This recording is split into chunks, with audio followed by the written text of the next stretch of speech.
नहमदुहु व नुसल्ली अला रसूलिहिल करीम अम्मा बाद फ़अऊज़ु बिल्लाहि मिनश शैतानिर रजीम बिस्मिल्लाहिर रहमानिर रहीम अल्लाहुम्मा सल्लि अला सय्यिदिना मुहम्मदिन नबिय्यिल उम्मी व अला आलिहि व बारिक वसल्लम।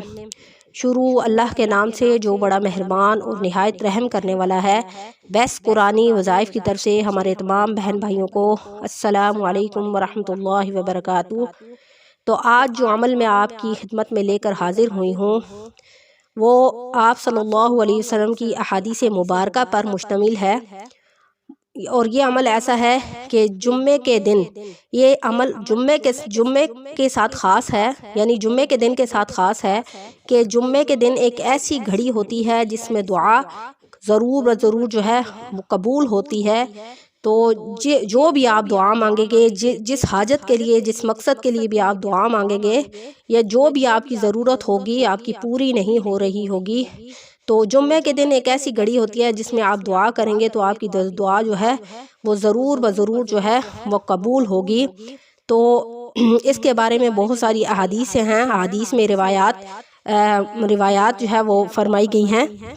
हज़रत अबू हुरैरा से रिवायत है कि नबी करीम सल्लल्लाहु अलैहि वसल्लम ने इरशाद फरमाया कि बिलाशुबा जुम्मा के दिन एक ऐसी घड़ी है कि जो कोई मुसलमान बंदा इसमें किसी खैर का सवाल करेगा तो अल्लाह ताला उसे ज़रूर जो है अता फरमाएंगे। तो इस हादीस मुबारका से मालूम होता है कि जुम्मे के दिन एक ऐसी घड़ी है कि जिसमें दुआ जो है वो ज़रूर कबूल होती है। ये घड़ी किस वक्त होती है इसके बारे में मुख्तलिफ रिवायात हैं।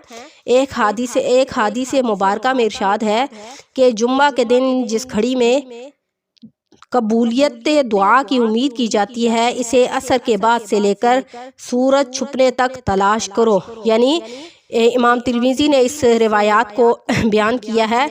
तो इस हदीस मुबारका में, एक हदीस मुबारका में ये है कि जुम्मा के दिन जो एक घड़ी होती है जिसमें दुआ कबूल होती है और उम्मीद होती है कि इसमें दुआ ज़रूर जो है कबूल होगी, तो वो कौन सी घड़ी है? एक हदीस मुबारका में ये रिवायत है कि वो असर के बाद से लेकर सूरज छुपने तक आप जो भी दुआ मांगोगे, जो भी हाजत होगी, जिस मकसद के लिए आप दुआ मांगेंगे तो वो उस घड़ी में कबूल होगी। तो वो टाइम कौन सा है? वो असर के बाद से लेकर सूरज छुपने तक है, यानी असर के बाद से लेकर मगरिब तक है, यानी मगरिब की नमाज तक है। यानी इस वक्त में दुआ करो। बाज़ हजरात इस तरह एहतमाम करते हैं कि असर पढ़कर मगरिब तक दुआ में लगे रहते हैं, यानी असर पढ़कर मगरिब तक दुआ में लगे रहते हैं। वो इस हादीस मुबारका के मुताबिक चलते हैं जिसमें कहा गया कि असर के बाद से लेकर सूरज छुपने तक तुम जो है दुआ करो, इसमें दुआ जो है कबूल होगी। तो बाज़ हजरात इस रिवायात के मुताबिक इस तरह एहतमाम करते हैं कि असर पढ़कर मगरिब तक दुआ में लगे रहते हैं ताकि कबूलियत की घड़ी में भी दुआ हो जाए। बाज़ रिवायात में है कि ये घड़ी उस वक्त होती है कि जब इमाम जो है खुतबा के दरमियान बैठता है और ये नमाज ख़त्म होने तक रहती है। और बाज़ रिवायात में क्या है कि जब इमाम खुतबे के दरमियान होता है, यानी खुतबा देता है तो और नमाज ख़त्म होने तक ये घड़ी रहती है। उसके दरमियान जो भी दुआ मांगेंगे आपकी दुआ जो है कबूल होगी। लेकिन खुतबा के दौरान ज़ुबान से दुआ करना ममनू है। यहाँ पर इस रिवायात में ये भी बयान हुआ है कि खुतबा के दौरान ज़ुबान से दुआ करना ममनू है, दिल से दुआ करे। और नमाज में दुरूद शरीफ के बाद तो दुआ आ ही जाती है। और बाज़ रिवायात में है कि नमाज जुमा कायम होने के वक्त से लेकर सलाम फेरने तक मज़कूरा घड़ी होती है। इस पर भी यूँ अमल हो जाता है कि दुरूद शरीफ के बाद नमाज में दुआ की जाती है। यानी यहाँ पर यह भी कहा जाता है दूसरी रिवायात के मुताबिक कि नमाज जुमा कायम होने के वक्त से लेकर सलाम फेरने तक जो भी घड़ी बीच में जितना भी टाइम होता है उसमें वो कबूलियत की घड़ी होती है और उसमें दुआ जो है वो ज़रूर जो है वो कबूल होती है। और एक और हदीस मुबारका में इरशाद है कि एक घड़ी जुम्मे के दिन की सबसे आखिरी घड़ी है یعنی آخری گھڑی سے مراد کون سی ہے؟ یعنی جمعہ کے اینڈ کا جو ٹائم ہوتا ہے وہ ہے، اس میں جو ہے آپ جو بھی دعا کریں گے وہ قبول ہوگی۔ اور عورتوں کے لیے یہ ہے کہ عورتیں ظاہر ہے مسجد میں تو نہیں جا سکتی، تو عورتیں نماز، اور نہ عورتوں کے لیے نماز جمعہ جو ہے وہ مسجد میں تو جا کر نہیں پڑھ سکتی، نہ ان پر جمعہ فرض ہے۔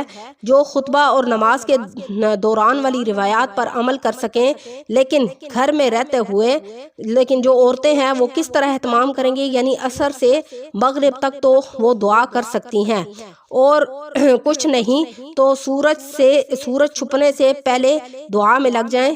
بہت یہ کام جو ہے بہت آسان ہے۔ تو اس حدیث، ایک اور جو حدیث مبارکہ میں یہ بات بیان کی گئی ہے کہ جو عورتیں ہیں ان پر ظاہر جمعہ بھی فرض نہیں ہے اور نہ وہ خطبے کے درمیان ہوتی ہیں، تو عورتوں کے لیے یہ ہے کہ وہ اپنے کام کاج سے جمعے کی نماز سے فارغ ہونے کے بعد، یعنی عصر کے بعد ایک ٹائم مقرر کر رہے، عصر کے بعد سے لے کر مغرب تک وہ دعا کر سکتی ہیں۔ ان کے لیے یہ بہت آسان ہے، وہ اس گھڑی میں یعنی عصر کے بعد سے لے کر مغرب تک جو ہے وہ دعا کر سکتی ہیں، جو بھی وہ ان کے مقاصد ہیں اس کے لیے وہ دعا کر سکتی ہیں، کیونکہ عصر سے لے کر مغرب تک آرام سے جو ہے وہ باوضو حالت میں ایک ٹائم مقرر کر کے اپنے وظیفے کر کے یا جو بھی تسبیحات کر کے ذکر اللہ کر کے وہ اس کے بعد دعا کرے، تو مغرب سے چند منٹ پہلے جو ہے وہ دعا میں لگ جائیں، اور اسی طرح مغرب کی نماز پڑھ کے جو ہے پھر اس کے بعد بھی دعا کر لیں، ان کے لیے کوئی دقت نہیں ہے۔ تو یہاں پر بہت ساری حدیث بارکہ جو ہے وہ بیان کی گئی ہیں، جس میں کہا گیا ہے کہ ایک تو قبولیت کی گھڑی خطبے کے دوران ہوتی ہے، اور کچھ روایات کے مطابق یہ ہے کہ جمعے کی نماز تک ٹائم ہوتا ہے، یعنی جمعے کی نماز کے بعد ٹائم ختم ہو جاتا ہے، اور ایک اور حدیث مبارکہ کے مطابق جو ہے وہ عصر کے بعد سے لے کر مغرب تک جو ہے وہ قبولیت کی دعا کا ٹائم رہتا ہے، یعنی جو بھی اس کے بعد آپ دعا کریں گے عصر کے بعد سے لے کر مغرب یعنی سورج چھپنے تک آپ کی دعا جو ہے وہ قبول ہو جائے گی۔ تو آپ ان ساری روایات کے مطابق جس طرح چاہتے ہیں آپ ٹائم نکال کر اپنے لیے دعا کر سکتے ہیں، اپنے مقاصد کے لیے دعا کر سکتے ہیں۔ تو یہاں پر جمعے کے دن کو اس لیے مخصوص کیا گیا ہے، اور حدیث مبارکہ میں آپ صلی اللہ علیہ وسلم کے ارشاد کے مطابق ہمیں چاہیے کہ ہم اس پر عمل کریں، یعنی ہم ان تینوں روایات کے مطابق ہم عمل کر سکتے ہیں، یعنی خطبہ کے دوران بھی ہم دل میں دعا مانگ سکتے ہیں، اس کے بعد بھی سلام پھیرنے کے بعد بھی ہم دعا مانگ سکتے ہیں، پھر عصر کے بعد سے لے کر ہم مغرب تک بھی جو ہے قبولیت کی گھڑی ہوتی ہے اس میں بھی ہم دعا ضرور مانگ سکتے ہیں۔ اور اس کے لیے ہمارے دل میں جو بھی حاجات ہیں، ہمارے گھروں میں پریشانیاں ہیں، کیا ہم اپنی اولاد کے حوالے سے پریشان ہیں، بچوں کے رشتوں کے حوالے سے پریشان ہیں، اولاد نافرمان ہے، بات نہیں مانتی، یا کسی قسم کی بھی کوئی پریشانی ہے، یا آپ کا ایسا اٹکا ہوا کام ہے جو نہیں ہو رہا، تو آپ اپنے رب سے اس جمعے کے بابرکت دن کے وسیلے سے اللہ کے سے مانگیں۔ اور اللہ رب العزت نے اس حدیث مبارکہ میں بھی بیان فرما دیا ہے کہ جو شخص جمعے کی ایک مخصوص گھڑی میں دعا مانگے گا اس کی دعا جو ہے وہ قبول ہوگی۔ تو ہمیں بھی چاہیے کہ ہم اس وقت ان اوقات کا مخصوص اہتمام کریں اور ان اوقات میں جو ہے وہ دعا کریں تاکہ ہماری دعا جو ہے قبول ہو۔ تو انشاءاللہ امید ہے آپ بھی اس پر عمل کریں گے اور اس کو آگے بھی فارورڈ کریں گے۔ تو نیکسٹ ویڈیو کے ساتھ آپ کی خدمت میں حاضر ہوں گے۔ وآخر دعوانا الحمدللہ رب العالمین۔ السلام علیکم ورحمۃ اللہ وبرکاتہ۔